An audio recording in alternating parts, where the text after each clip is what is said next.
I caught Mom murmuring, "The house and cash go to Haley." I stayed quiet.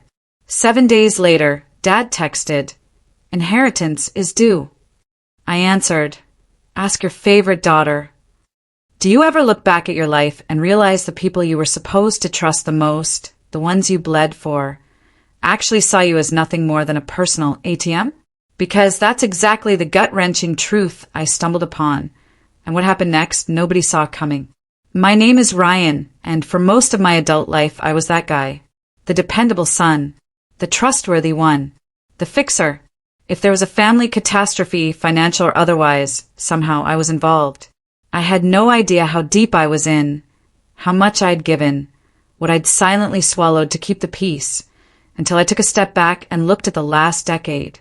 It was like I was invisible to them, except when they needed something. I work in IT, mostly freelance, and I'd been doing well for years. Not rich, but comfortable. My own home, a car paid off, no debt, and a solid emergency fund. But I wasn't flashy about it. No fancy vacations, no sharing my life online, no talking business at family gatherings. I was just the person who showed up when someone needed help moving, when the Wi-Fi died, or when Mom's $450 prescription suddenly wasn't in the budget. That was me. Ryan, the fallback. Ryan, we knew you'd come through, kid. And then there's my younger sister, Haley. If you met her, you'd think she was adorable, hilarious, effervescent, Instagram perfect.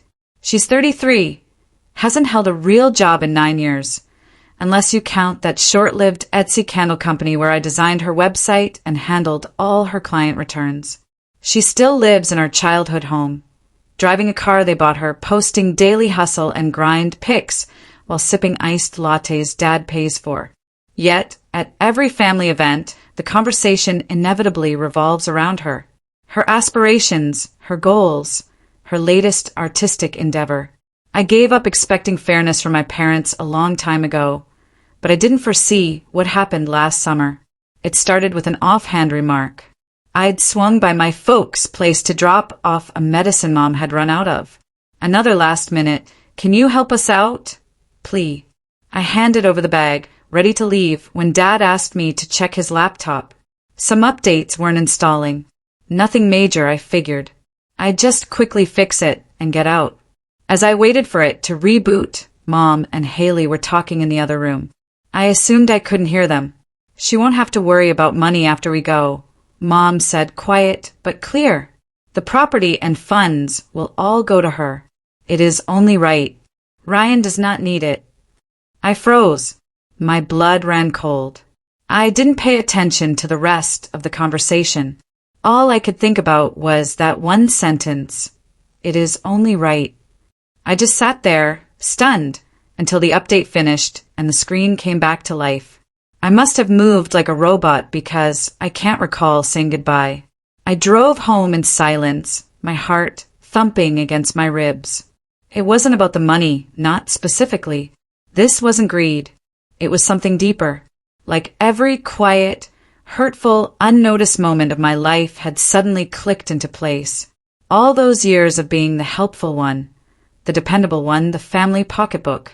And now, I'd been written out of the story. I didn't sleep much that night. I kept replaying it, trying to convince myself I'd misheard. Maybe they didn't mean it that way. But by dawn I knew. It wasn't a mistake. This was confirmation. I was the backup plan, the financial safety net, the person who didn't need anything because I'd never asked for it. And it made me invisible. Still, I didn't say anything. Not yet. I didn't confront anyone or call them out. I just went silent. The next time Mom asked me to fix the washer, I declined. Too busy. When Haley texted me about opening a pop-up for her latest passion, painted seashell jewelry, I literally left her on read. And when Dad called because their internet was down and Haley had an online meeting, I didn't even listen to the voicemail. A week went by. I wasn't trying to be petty. I simply stopped offering myself up. It was the first time in years I'd drawn a line. I expected them to notice. Maybe they'd ask what was wrong. But all I received was quiet. Until the text. "Insurance is due." That was it. "No, hello, Ryan." No, hope you're well. Just a demand. As if I were their personal accountant. I stared at the message for a long time, my thumb hovering over the screen. I could have ignored it, could have typed up a lengthy, furious explanation, letting go of everything I'd been holding back for years. But instead, I kept things simple. 3 words. Ask her. That marked the beginning of the transformation. The moment I picked myself. What I didn't realize at the time was how far and fast things would spiral.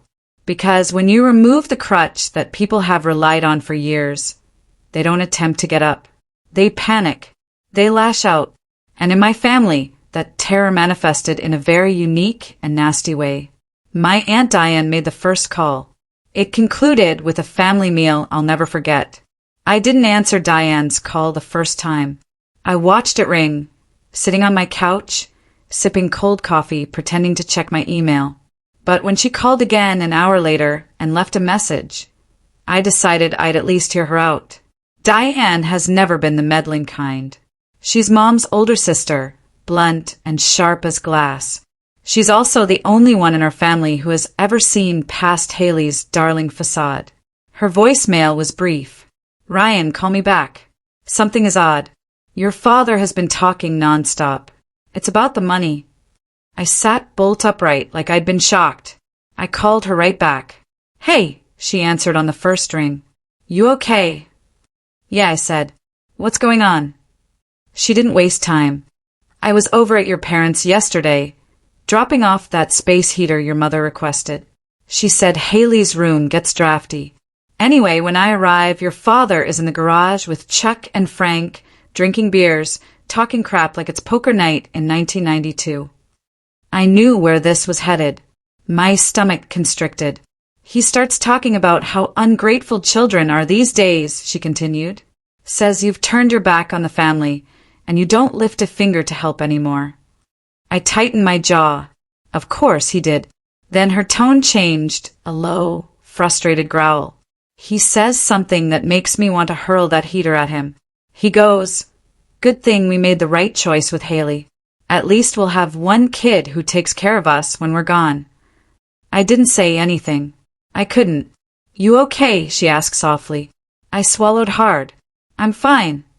No, you're not, she said sharply. Ryan, you've been bending over backward for them for how long now? 12 years. And this is how they talk about you the second you stop funding their lifestyle. Funding their lifestyle. That was the term. As if I were a bank account with a name. I thanked her and hung up, but I couldn't escape the impression that I'd been smacked in front of a crowd and no one had intervened. That weekend I headed to the mountains. Just for the day. I needed the distance, the solitude. I hiked a path I used to use when I was younger, before things got difficult, before I became the responsible one. I sat at the overlook and just thought about everything. The holidays I spent alone because Haley needed more attention during her breakups. The costs I paid when Mom's co-payments were too much.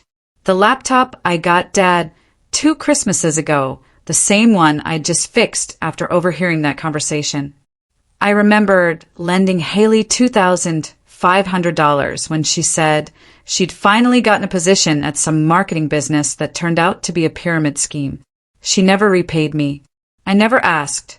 I believed it had broken the tranquility. But I realized that tranquility had always come at my price. Things swiftly escalated after that. First came the group text. Mom wrote a long paragraph to me, Dad, Haley, and my Aunt Colleen, who never responds to anything. Anyway, it seemed like a forced essay. Family is more about love and support than money. We appreciate Ryan's desire for separation, but we're a team and have always supported one another. We should not have to remind anyone about the sacrifices we've made as parents. That is all I will say. That final sentence, the passive-aggressive cherry on top, made me pace my living room. They made sacrifices? I didn't reply, but Haley did. Thank you, Mom. Some of us realize what family truly entails. I nearly laughed. Almost. The next week, Dad sent another SMS. Only 3 words this time. Need money for groceries? No punctuation. No thanks. I responded with 5. Ask your preferred one. Haley called about 15 minutes later. I let it go to voicemail. She called again. And again. I eventually picked up on the 5th ring. What the hell is your problem? She snapped, ignoring any greetings. You're being selfish and childish, and it's really humiliating. I didn't raise my voice. I was too exhausted for it. Who is it embarrassing for? For Mom and Dad. For the remainder of us. Do you believe you're proving something? All you're doing is forsaking those who reared you. I let out a slow breath. The same folks who abandoned you behind my back. Silence, followed by a scoff. Oh my God, she said. Did you hear that? You're really behaving like it matters. It matters, I said. It matters that I spent years supporting them before they decided I wasn't a part of their future. She burst out. You are okay. You have a job, a condominium, and a car. I'm still finding my footing. You've been getting on your feet for 9 years. Click. She hung up. A few days later, I received a letter via the mail. Actual paper. From my mother. Inside was a card with a watercolor lake image and the words, "Family means everything," printed on the front. She wrote inside, "I wish you'd remember what your grandma always said. No matter how far you travel, blood is blood, and you can't just walk away. We love you. Please consider what you are doing to us." No apologies, no acknowledgement. Only shame, wrapped in pastel ink. It would have been funny if it hadn't hurt so badly. But the true breaking point didn't occur until the night of the surprise supper. Aunt Diane called me again. She mentioned they'd be having supper on Sunday night. Claim it's only for close relatives. Yet your name popped up. They claimed you'd probably be too busy to demonstrate, which is just as well. That stung worse than I thought it would. I didn't RSVP. I didn't say anything. However, I drove over on Sunday at 6 p.m. I didn't go inside. I parked across the street, lights off, motor running, just to watch. The driveway was crowded. My cousin Logan's Jeep, Haley's white Civic, Aunt Colleen's minivan. I looked through the glass as everyone assembled at the dining table. My usual place at family dinners had been taken by someone else. Haley sat there, laughing, as if she owned the place. My parents appeared relaxed. I wasn't even a thought, but I knew something they didn't. Earlier that week, I'd had a private chat with their lawyer. What my parents didn't realize was that I helped them refinance their home 6 years ago. That's right. For the sake of convenience, I agreed to co-sign some tax paperwork. I was the one who made the phone calls, completed the documents. My name remained on some of those papers, including some rights that they never bothered to examine. I didn't do anything then. Not yet. But as I sat in that car, watching them toast over a table I used to arrange for them, I knew something had changed in me. Not out of malice, but out of clarity. They picked her. They made that decision long ago. And I'd finally made mine. The true twist? The evening wasn't simply for fun. There was an announcement. And I only found out about their plans because Haley, in her boundless hubris, chose to upload a photo. Her beaming smile, framed between Mom and Dad, was captioned, "So eager to begin the new chapter. I can't wait to share soon. Hashtag blessed, hashtag family first, hashtag new beginnings." I gazed at the post. Then I hit save because I knew what it meant. And I had a sense that what they were about to say would need a reaction they wouldn't expect. I didn't get much sleep the night of the meal. There was something about viewing that post. Haley grinning, her arms stretched over both of our parents, as if she'd already inherited the crown. That broke something in me that I had no idea was vulnerable.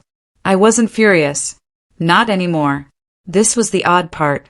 I just felt hollow, as if I was mourning a non-existent version of my family. I kept telling myself that I should become used to it by now. Favoritism, disdain, the silent assumption that I'd always be there in the background, cleaning up everyone else's mess. But something about that photo, that silly caption, her excitement to move on to the next chapter, made it all feel permanent.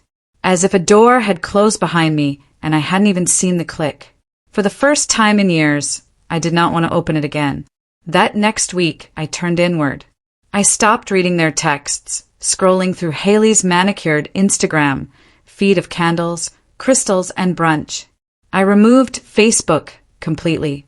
I knew if I kept staring, I'd be hurting. And honestly, I was sick of bleeding for people who didn't realize I was injured.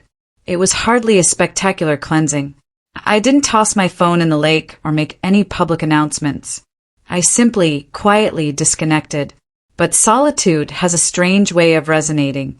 It started out peacefully, then it became loud. Without the continual hum of family commotion, I was alone with my thoughts, and it hit me harder than I anticipated. How much of my identity was based on being useful to those who regarded me as handy rather than cared for. I realized I hadn't really established a life for myself, but rather one for others. And with the scaffolding gone, I was left with a weird, hollow shell. The first week was horrible. I went to work, but only chatted with clients on the requirements. I avoided calls from friends, declined invitations, and left groceries in the bag overnight more than once. My apartment became disorganized. I got sloppy. There was one night that I will never forget. It was raining sideways, beating on my windows as if it was trying to get in. I was seated on the floor of my living room, back against the sofa, laptop closed, phone facing down. I just realized that Mom's birthday was on that day. I had not called or texted. The shame was thick in my chest, familiar and suffocating. Then I recalled something from years ago. Her 62nd birthday celebration, the one I planned. I hired the restaurant, made the deposit, planned with the bakery, and even purchased her favorite type of white flowers. And at the end of the night, Haley received all of the credit. Haley chose such an adorable theme. Mom raved to her friends. I recall standing next to the cake, holding a stack of dirty dishes and listening to it. I recall saying nothing. That night, sitting in the dark with the rain pounding outside, I said out loud, "You don't owe them anything." I meant it. The next morning, I started rebuilding. I did nothing dramatic. I didn't plan a solo journey to Iceland or begin journaling on a cliffside at dawn. I recently began taking my own life seriously, one bit at a time. I cleaned my entire apartment from top to bottom, not just a surface wash-off, but a complete purging. I didn't want to look at old invoices, dead batteries, mismatched socks, or faded photographs anymore. I packaged everything up and drove it to the landfill. Then I stood in the parking lot, watching the package slip into the trash can. And for the first time in weeks, I breathed completely. That night, I opened my laptop and glanced at a list of projects I'd planned to undertake if I ever got the time. I had constructed it in 2021 during lockdown. Most of it was pipe dreams. A few were business concepts. One of these struck my attention. A tech support subscription service for older individuals, particularly those who didn't grow up with computers. I dubbed it Kindline in the doc. I grinned a little. The next day, I purchased the domain. It started small. I contacted 2 of my former clients, both seniors whom I had previously assisted with simple computer issues, and asked if they would be interested in monthly check-ins, device assistance, fraud warnings, and the like. They both agreed quickly. So I created a scheduling system, produced a welcome packet, and began reaching out to others. Within a month, I had 12 clients. Within 2, I had 36. It was not showy. It was not viral, but it was mine. Nothing I'd ever done for my family had been as meaningful to me as this, and it felt great. I used to hate marketing, but now I'm posting on LinkedIn, reaching out to local community centers, and providing free courses on how to avoid getting scammed online. I even created a leaflet, printed 120 copies, and handed them out at libraries, doctors' offices, and senior homes. Word spread faster than I anticipated. People liked the patience and absence of jargon. They trusted me. I hadn't felt so confident in years. By spring, I had officially registered the company as an LLC, hired a part-time assistant, and delegated the website refresh to a design student I met at a workshop. She was enthusiastic, intelligent, and kept calling me Mr. Ryan, which made me feel about 62, but I didn't correct her. Somewhere along the way, my apartment began to feel like home. I bought new curtains, framed some art, and even set up a small herb garden on the windowsill. I hosted 2 friends for dinner whom I had avoided during my slump, and both commented on how different I appeared. Later, one of them said, "Like you're finally breathing." I was, but that didn't mean I had forgotten. The wound was still present, just scabbed over. It would occasionally flare, like the day I learned what Haley's big announcement was. I hadn't been following her on social media, but one of my clients, a lovely woman named Margaret, mentioned it during a tech call. "You said your sister's name was Haley, right?" she inquired, looking over her glasses. "Is that the one doing that lifestyle show online?" I couldn't remember. "What?" "She's got this little web series, Rooted Radiance, or something like that. It popped up in my YouTube feed, all candles and self-care and stories about healing your inner child." Sounded familiar. I searched it after we finished, and there she was. Haley, Rooted Radiance, Episode 2, Breaking Generational Trauma, even if it means cutting off toxic relationships. I watched for exactly 4 minutes, just long enough to hear her remark in a faint, breathy voice. Sometimes choosing yourself means walking away from people who expect too much and give too little. I chuckled, not because it was amusing, but because I couldn't believe it. She began narrating my narrative, but then flipped it. She'd portrayed herself as the wounded heroine, the one who valiantly separated herself from a sibling who wanted too much and didn't respect her boundaries. Who, get this, used money to manipulate family relations. I should have been upset. Instead, I captured screenshot. Then, I opened a new folder on my desktop. I titled it Evidence. Not out of spite, but because I suspected I'd need it eventually. And that day wasn't far away because a month later, I received a call from the attorney. Not mine, theirs. "Hello, Ryan. This is Graham Pierce. I am phoning on behalf of your parents, Robert and Linda." He was polite and careful, explaining that he had been reviewing their estate records and that certain details about previous ownership arrangements and financial contributions needed to be clarified. He inquired whether I was available for a meeting. I consented quietly, despite my pounding heart, because I knew what they were up to. They were rewriting history, but they had no idea I had already begun creating my own version of the future. When I walked into Graham Pierce's office, it felt like I was entering a negotiation that I hadn't asked for, but had been preparing for my entire life without realizing it. His office was all polished wood, stylishly neutral art, and stiff leather seats that reminded you it wasn't supposed to be comfy. He offered me water, which I rejected, and motioned for the seat across from his desk. I took it and gently placed the compact black folder I had brought with me, containing my own collection of documents, on my lap. He folded his hands. "Thank you for coming, Ryan. I understand that this is unexpected." I nodded once. "You mentioned there were estate worries." He flashed a cautious grin, one of those lawyer grins that should put you at rest, but instead makes you want to check your wallet. "Your parents are revising several aspects of their estate plan. They recently rewrote their will, and throughout the process, a few details from previous years surfaced. Things we needed to clarify before settling anything." I didn't answer immediately. I wanted him to talk first. Lawyers enjoy filling silences. It's a professional hazard. He continued, "Specifically, there are a few financial transactions from around 6 years ago when the mortgage was refinanced. At the time, I believe you were a co-signer." "Correct," I stated. "And it appears that under that agreement, you were momentarily awarded what we would call a contingent interest in the land.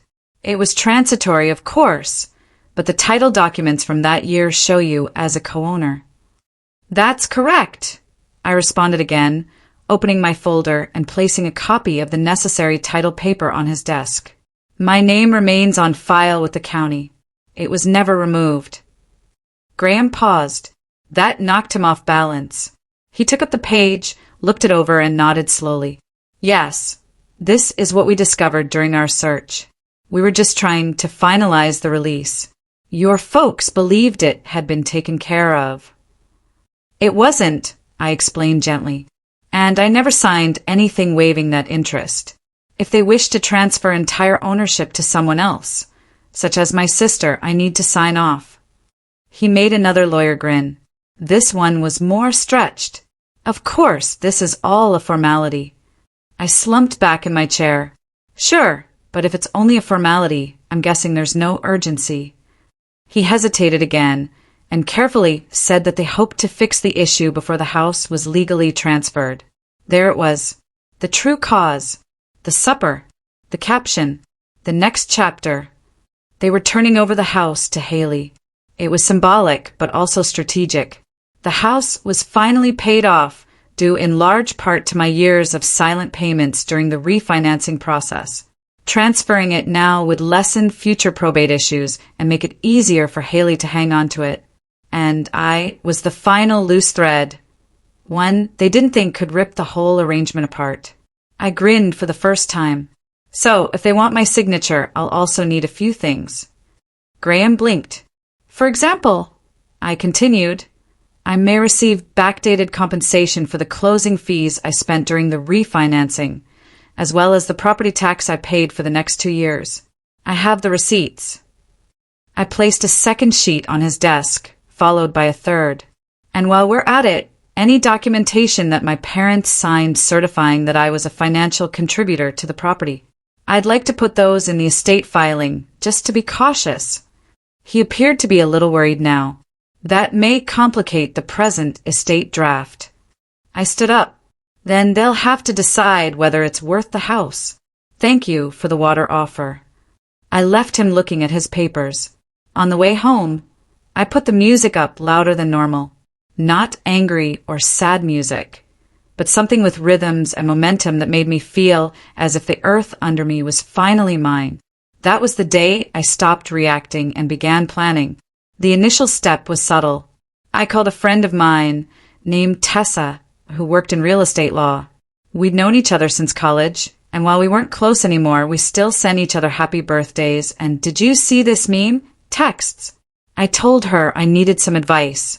She told me she owed me a favor for helping her parents set up their smart TV via FaceTime. We met in a coffee shop near her office. I laid everything out, the title, tax records, and refinancing receipts. She inspected everything with a quiet, satisfied whistle. You effectively have a paper trail proving you own around 35% of the residence, she said. Only around 35%.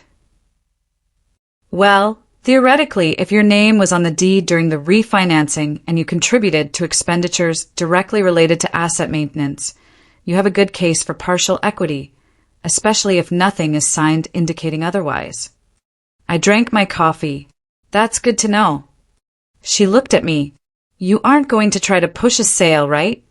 I shook my head. No, I do not want the house. So, what do you want? I didn't respond straight away because I wasn't totally certain. It was not about money. It was not even about the house. It was about the principle. About how I'd been treated like an ATM for years. Only to be turned off the moment I stopped emptying myself dry. And now they expected me to be quiet, docile, and helpful. I was finished with that. I eventually stated, I want them to realize I am not disposable. Tessa nodded. Then don't be. The next stage was to collect allies. It began with Aunt Diane. I invited her to lunch, not at our normal restaurant, but in a small downtown bar where I was. Confident we wouldn't stumble into anybody we knew. I told her everything, the title, the call from the lawyer, and Haley's online show. She didn't speak much until the end. Then she leaned forward, fixed my gaze, and said, You have every right to do what you're doing, but don't just play defense. Make a move. What type of move? She grinned. The type that reminds them who kept the roof over their heads while their favorite acted like an entrepreneur on Instagram. A week later, I sent a notice of interest to the county clerk's office. It was a simple legal step. Simply a formal acknowledgement of my financial claim to the property. Nothing big, no lawsuit, no eviction threat. Just a quiet little note on the house's record stating that no one could sell, refinance, or transfer it unless my share was resolved first. I knew my folks would find out eventually. I didn't expect it to happen so soon. 4 days later, Mom arrived at my door. I hadn't seen her for months. Not since the last time I brought one of her medicines and overheard her discussing my exclusion from the will. She seemed smaller than I recalled. Not physically, but smaller, like someone who had been shielded by illusions and was suddenly standing in the true light. "Ryan," she said, as if it were both a question and an accusation. I opened the door wider, but didn't move aside. "I'm not here to dispute," she said swiftly. "I simply want to know why you are making things so complicated." I nearly laughed. "Do you think this is complicated?" "You could have just spoken with us," she said. "I did," I responded. "You just didn't listen." She blinked, taken aback. "We gave Haley the house because she required stability," she remarked. "You're doing well." "You don't even know what I'm doing," I added. "You never ask. You just assume." There was a silence. Then she spoke gently. "You have always been the strong one." "No," I responded. "I've just always been the quiet one." "That's not the same thing." She didn't react. I did not allow her in. I advised her to talk with her lawyer. I then closed the door. That night, I printed the most recent customer billing report for Kindline. 72 active customers, 3 part-time aides, and a community collaboration with a nearby elderly facility. I placed the report in my folder, right next to the title paperwork, the property tax receipts, the screenshots of Haley's show. Because this was not a rage-fueled payback. It was chess, and I just moved my queen. Let me start by stating this. Revenge doesn't always include pyrotechnics. Sometimes it's a slow, methodical burn, quiet, measured, and even elegant in its progression. Mine was not loud. It did not include public outbursts or yelling bouts over a dining table. No, my vengeance was carried out through quiet signings, courteous phone calls, and the gradual dismantling of a false story. It was patient, surgical, and effective. Things quieted down after Mom's surprise visit. I believed they could be regrouping. Perhaps Haley was recording another episode of Rooted Radiance, in which she would sadly warn her audience about toxic masculinity in the family or how some people only provide love with conditions attached. But I heard nothing for 4 weeks. There was no phone call, no text message, and no passive-aggressive meme on my feed. Just quiet. Then came the letter. It arrived on Thursday in an official-looking envelope with my name neatly printed on the front. Inside was a formal proposition written by their lawyer, Graham Pierce. It explained the conditions for surrendering my interest in the property. In response, they presented a $7,500 check as a gesture of goodwill. They presented it as a compromise, a reasonable payment for your limited financial participation with the property. I laughed when I read that. $7,500. $7,500 for 12 years of emergency, grocery, medicine, internet, repair, and refinancing expenses. $7,500 for being the safety net they let go as soon as it was convenient. I didn't even respond. Instead, I called Tessa. She reread the letter, giggled under her breath, and asked, "Are you ready to make this formal?" I nodded. We drafted a counteroffer based on facts, not anger or threats. She provided an exact account of my financial contributions to the home over the previous 12 years, replete with supporting receipts and bank statements. The total came closer to $42,000. She also noted state legislation governing equitable interest in jointly named property. Most crucially, she added my request, which was for a lien rather than cash. That is correct. A legally recorded lien on the house, not to force a sale, nor to evict anybody, but to assure that if the house was refinanced, transferred, or sold, whether next year or 12 years from now, I would receive my portion plus interest. We sent it to Graham, Certified, of course. This time, the response came quickly. For days later, Haley arrived at my residence. I didn't respond at first, just observed her through the peephole. She was pacing, her big sunglasses slipping down her nose, and her phone was in her hand as if she was preparing to live stream the altercation. When I eventually answered the door, she did not wait for me to speak. "You're ruining everything," she snarled. "Do you know how hard I've worked for this?" I asked, raising an eyebrow. "Work?" She ignored me. "This house is supposed to be mine. I've already invested in improvements. I am filming material there. I've got several pending agreements. Brands want to support the kitchen transition. You can't simply go in and put a lien on it like you're doing something." I leaned against the door frame. I'm owed something. "You're doing this to hurt Mom and Dad." "No, I'm doing this to protect myself." "You never cared about the house before. You didn't even want it." "And I still haven't," I responded. "I want what's fair, that's all." She stared at me, breathing heavily, as if she couldn't believe I wasn't backing down. "Ryan, you are not the victim here." I made a slow nod. "I am not. I used to volunteer, but I no longer do." She turned and stormed away without saying anything else. It was the last time I saw her in person. The lien revolutionized everything. Haley was suddenly unable to secure her brand deals. Sponsors pulled out. She was unable to have the insurance transfer authorized, and any future home equity loan was now subject to a legal encumbrance that she could not avoid. She'd upload filtered footage from the kitchen with phrases like manifesting through the noise, but I could see the fissures. Finally, one of her fans tagged me in the comments. "You're the brother, correct?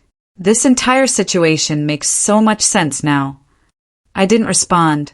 I didn't have to. Meanwhile, my parents took a fresh approach. Graham called again, respectfully, informed me that Robert and Linda were rethinking their estate arrangement. He asked me to a meeting that included all parties. I consented, not because I wanted reconciliation, but because I needed closure. We met again in Graham's office. My parents sat stiffly on one side of the table, and Haley was noticeably missing. She'd likely learned she was a liability in these circumstances. Tessa joined me this time, not just for legal assistance, but also for balance. I knew I'd be inclined to revert to old behaviors, make excuses for them, and downplay. Having her there helped me stay focused. The meeting was polite. Graham said that the will had been amended to include me again, however little, in a portion of the savings as well as a section regarding equitable property division. They'd also agreed to settle the lien now, providing a single amount of $35,000. Still less than I was expecting, but near enough to indicate they were taking it seriously. Then Mom did something unexpected.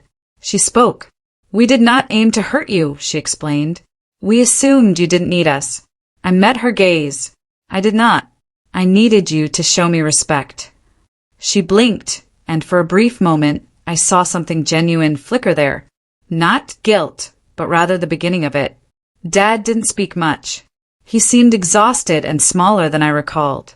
It was unusual to see him like this, less a figure of authority, and more just a guy, flawed, aged, and unsure. I signed the paperwork, took the compensation, removed the lien, and departed. The breakdown with Haley was slower. Without the mansion as her guaranteed studio, her content lacked polish. Her brand relationships dried up. She shared a sad video about family betrayal which elicited a lot of compassion but no new deals. She eventually moved on to something else. Energy coaching. I believe the last time I looked, she was doing Instagram Live from her car. I stopped checking after that. Kind Line developed faster than I anticipated. By the end of the year, I had more than 120 active clients and a wait list. I relocated to a tiny office space downtown. I employed Tessa part-time as general attorney and recruited 3 additional assistants. I even launched a YouTube channel called Basic Tech Tips for Seniors. Nothing flashy, just myself, my voice, a clean background, and a continual stream of people praising me for explaining things clearly. At Thanksgiving, I held my own dinner, inviting friends and a few clients. Aunt Diane brought pie. We joked, played music, and ate until we were too stuffed to move. I did not think of the old house once. I received a Christmas card from my folks. Just a card. No checks, no requests, and no guilt. There was a simple note inside. We hope you are well. We're proud of what you've created. I didn't weep, but I sat with the card for quite some time. I didn't respond since I'd spoken everything I needed to say. Just not with words. With boundaries, with silence, and with the calm, consistent act of choosing myself for once. So that's my story. It was a hell of a journey, and honestly, it changed me completely. What would you have done in my place? Have you ever felt invisible in your own family? Let me know in the comments below. I really want to hear what you think.